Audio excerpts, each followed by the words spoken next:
ഏത് മാസമായാലും 6, 15, 24 തീയതികളിൽ ജനിച്ചവരെല്ലാം personality number 6 ആണ്. ശുക്രനാണ് പേഴ്സണാലിറ്റി നമ്പർ 6നെ റൂൾ ചെയ്യുന്നത്. പ്ലാനറ്റ് ഓഫ് ബ്യൂട്ടി എന്നാണ് ശുക്രനെ അറിയപ്പെടുന്നത്. ഈ വീഡിയോ ഇഷ്ടമായാൽ ചാനൽ ഒന്ന് സബ്സ്ക്രൈബ് ചെയ്യണേ. പേഴ്സണാലിറ്റി നമ്പർ 6ൽ വരുന്നവരുടെ പൊതു സ്വഭാവം: ഇവർ വളരെയധികം സൗന്ദര്യമുള്ളവരായിരിക്കും, പോസിറ്റീവ് ഓറ ഉള്ളവരായിരിക്കും, അട്രാക്റ്റീവായ പേഴ്സണാലിറ്റിയാണ് ഇവരുടേത്. ഓപ്പോസിറ്റ് സെക്സിലുള്ളവർ ഇവരിൽ അട്രാക്റ്റഡ് ആകും.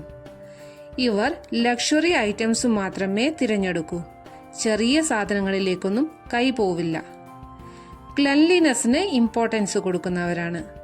ഉപയോഗിക്കുന്ന സാധനവും വീടും പരിസരവും എല്ലാം നീറ്റ് ആൻഡ് ടൈഡി ആയിരിക്കണം ഇവർക്ക്.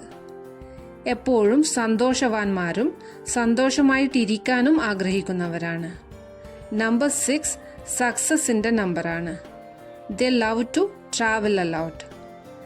ഗ്രഹങ്ങളിൽ വെച്ച് ഏറ്റവും സൗന്ദര്യമുള്ള ഗ്രഹം ശുക്രനാണ്.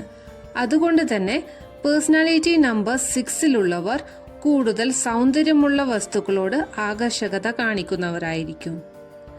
ഇവർ സ്നേഹത്തോടെയും ബഹുമാനത്തോടെയും സംസാരിക്കുന്നവരായിരിക്കും.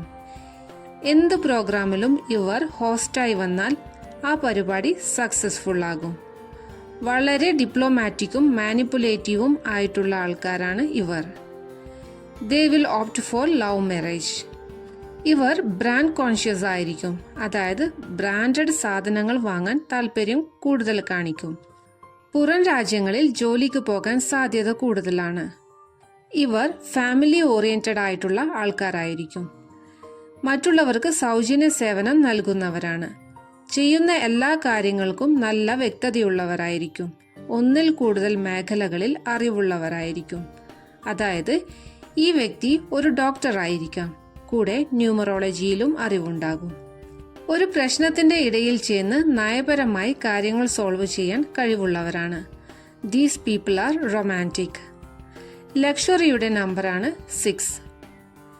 ഇവർ നല്ല ഉപദേശകരാണ്, വിശ്വസിക്കുന്നവരെ ചതിക്കില്ല. ഇവർ ഇവരുടെ മക്കളെ ആവശ്യത്തിലധികം കെയർ ചെയ്യും. പേഴ്സണാലിറ്റി നമ്പർ 6ൽ വരുന്ന ആളുകൾക്ക് കൊടുക്കാനുള്ള സജഷൻസ്: എക്സ്പെൻസസ് കൺട്രോൾ ചെയ്യാൻ പഠിക്കണം. ജീവിത പങ്കാളിയിൽ തൃപ്തരായിരിക്കണം. എനിക്ക് ഇതിനേക്കാൾ നല്ല ജീവിത പങ്കാളിയെ കിട്ടുമായിരുന്നു എന്നുള്ള ചിന്ത ഒഴിവാക്കണം. ആരെയും അന്ധമായി വിശ്വസിക്കരുത്. നിങ്ങളുടെ താല്പര്യങ്ങൾ മറ്റുള്ളവരിൽ അടിച്ചേൽപ്പിക്കരുത്. ഈ വീഡിയോ ഇഷ്ടമായാൽ please subscribe and support. Thank you.